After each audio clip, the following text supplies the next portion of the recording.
For the last 50 years, we've all been fed a fundamentally warped notion of what it means to be smart. Lots of this has been predicated on a historic approach within medicine that has opposed the mind and the body.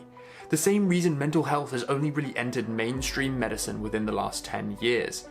We're bombarded by cultural representations in which you're either a smart nerd who wears glasses and has no life outside of school, i.e. is all brains, or you're a meat-headed football player who gets the nerds to do his homework, i.e. all body. You only have to look at historical figures of genius, from Goethe, considered by Einstein to be the last man in the world to know everything, to Da Vinci, to Newton, to Einstein himself. Most of the time, we're envisaging old white men doing nothing but thinking. For most of us though, genius isn't really the goal, but being smart is. And contrary to cultural representation, a 2010 study into the functioning of the hippocampus, the area of the brain involved in relational memory, in 9 and 10-year-old children, makes it clear that spending all of your time studying isn't the best way to get smarter. Put simply, there was a correlation between physical activity and brain power. In another study of adolescents, the results showed a statistically significant relationship between fitness and academic achievement. And similarly, a 2011 study showed the power of music to make the brain work in an entirely different and healthy way that improves mood and concentration. So the key to peak performance in our academic and professional lives is balance.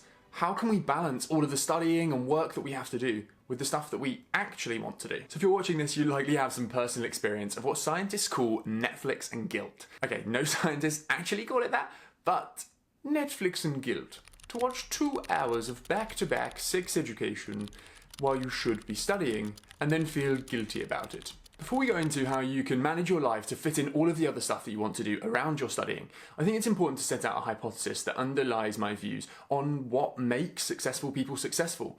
And it's this: I believe that the key differentiator between successful students and those students who aren't quite getting the results they're after is not the amount of time that they spend sat at a desk, it's how deep the level of focus they manage to achieve is while they're sat at that desk. So in this video, I'm going to share how I ensure that the time I spend studying is as productive as possible, allowing me to really enjoy the time that I spend away from my studies.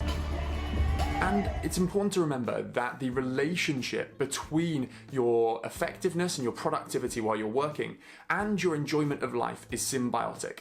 The more you're productive, the more you can then enjoy your time outside of work, and vice versa. So what is the fundamental problem for most people? Well, Parkinson's law states that work expands so as to fill the time available for it. And that means that if you start work without a plan, without some kind of sense of exactly what you're going to accomplish in a specific amount of time, you tend to spend far too long, especially if you're a perfectionist like me, on tasks that actually aren't that difficult, and don't leave yourself enough time for doing the tasks that really require a substantial amount of time. It also means that you're much more likely to procrastinate when you should be working, and on the flip side, to allow work to leak into time when you should be 100% off work. Contrast this with just how productive you are just before a deadline. So for example, you've got an essay in 4 hours. I bet you that you don't spend half an hour on Netflix watching sex education then, because you know that you have a deadline to meet. And in general, at least from my personal experience, when I look back at work that I've done just before a deadline, it tends to be of the same, if not actually better quality than work that I've done over a much longer period. When we're under pressure to meet a deadline, we seem to manage to make stuff that is of decent quality and pretty quickly without getting distracted. And it is exactly this kind of pre-deadline productivity and urgency that we want to try and replicate throughout our lives. And equally, we want to try and emulate that post-deadline feeling of relief and freedom in the time that we're not studying. First, I'll share how I manage all of the different tasks I have going on in my life, from doing law school assignments right through to seeing friends, right through to making YouTube videos, and how I collect all of those different tasks into one place so that they're manageable and I don't feel overwhelmed. I'll then move on to how I create short-term plans every day of my life to make sure that I'm planning realistically what I can get done and also precisely enough that I avoid procrastination. Finally, I'll cover the importance of time blocking non-work commitments so that you can really enjoy time away from studying. And if you're new here, just to let you know, I'm Liam, and all of the tips I'm going to be covering in this video are based on rules taken from a book that I co-authored with a group of Oxford and Cambridge students, and that is available to buy in ebook and physical form now. Okay, so first up, I'm going to be taking you through how I manage all of the different tasks that I have to complete in the various different areas of my life. I use an app called Trello, and I really strongly recommend this. I've tried others. There are other to-do list apps like Todoist, and even the native reminder apps on most phones. But I think that Trello is best for one simple reason, and that is that it allows you to create lots of different lists for different aspects of your life. But what you can then do is from each one of those lists, you can create a in-progress list or a to-do in the next couple of days list. And in that list, you can move cards from the different lists that you've created into my to-do list for the next day or two. And I can then see in that one list all of the things that I want to get done in the next couple of days. So I'm not going to go into loads of detail. I'll make another video on exactly how I use Trello. But the other feature I want to point out to you that I really love is the ability to create checklists within a card.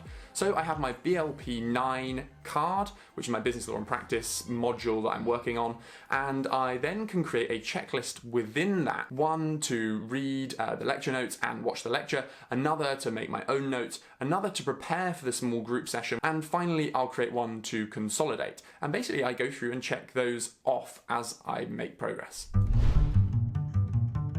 Next, we need to make a short-term plan, and I personally make this plan before I go to bed every single evening for the following day. And I'll plan minute by minute exactly what I'm going to do from when I wake up to when I go to sleep.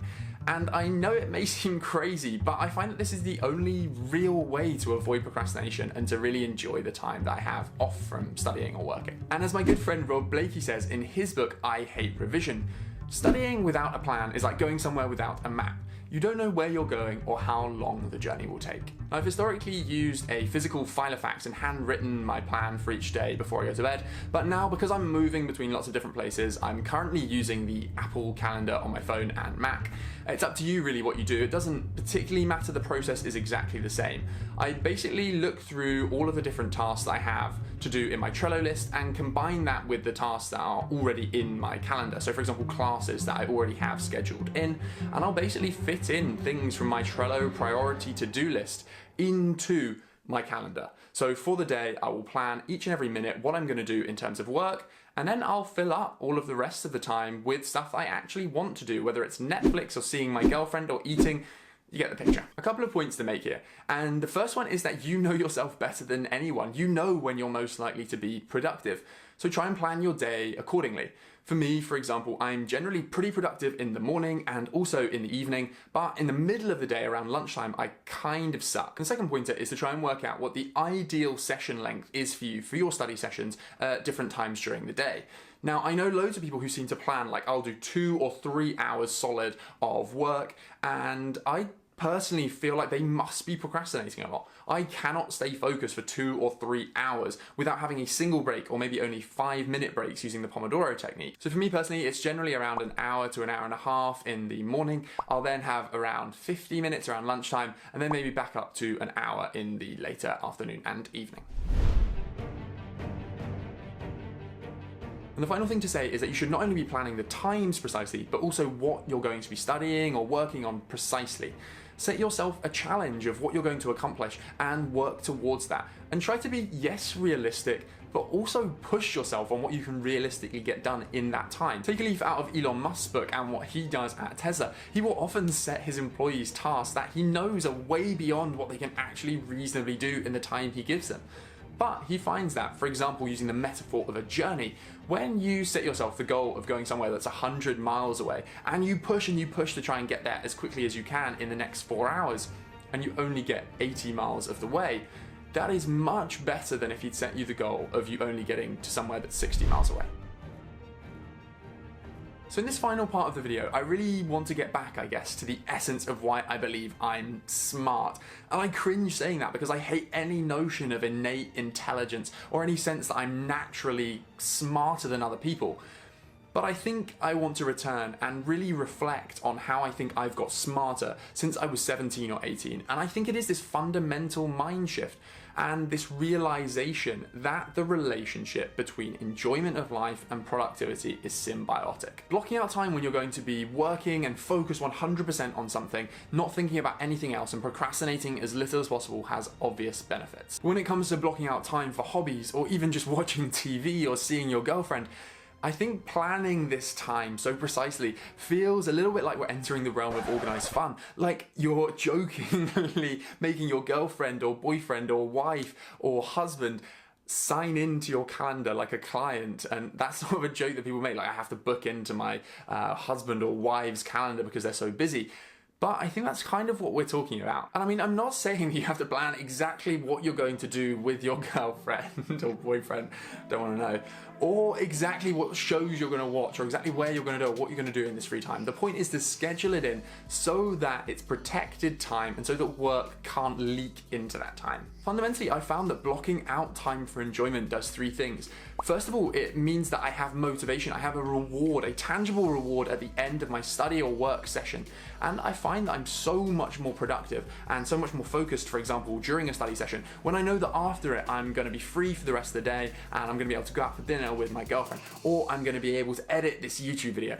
Whatever it is, I feel like I have something to work towards. Second, it makes sure you actually do the stuff you enjoy and do it guilt-free. Because I feel like our lives are so busy and there is so much work to be doing that if I don't plan that time, especially with studying, when you can kind of always do more, that time will generally get eaten up by me feeling like, oh, I should probably just do a little bit more work on that essay, when I don't really need to. And third, that payoff in enjoyment and in downtime will then feed back in to make you more productive, even more productive during the time that you're working.